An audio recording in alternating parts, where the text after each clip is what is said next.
What's up, everyone? Welcome to Program Your Remote. Today we're going to be doing a battery change on a Mazda flip key.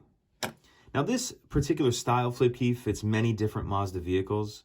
You may have the 3-button version like this one, or you may have the 4-button version like this one, even though this one's pretty worn. But it's going to be the same to change the battery either way. So we'll just grab one of these. First thing you need to do is flip out the key.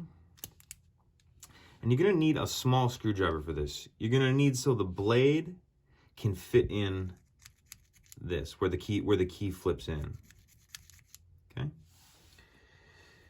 So you see here, and I'll try to get it in the camera, there's a little slot right in here. And it's going to be straight down. If you follow this line, you can see right here. In here, you're going to want to take your screwdriver and put it in that slot and turn it like a key. And what that's going to do is loosen it up so then it'll slide apart like this. Okay? So we can set the part with the blade down. Now we have this. And if you can see right here, there's another slot right here. You're going to put your screwdriver in there and kind of do the same thing. Turn it like a key. I'm going to pop it up just a little bit. Then that'll allow you to pull this off like this. Okay, and you can see our battery here.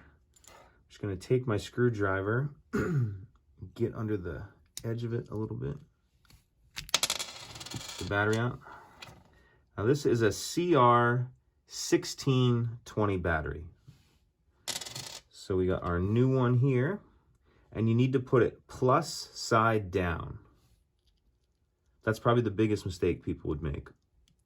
So you're going to put that plus side down, make sure it's all the way in there. You can see this little piece on the bottom came off, which happens.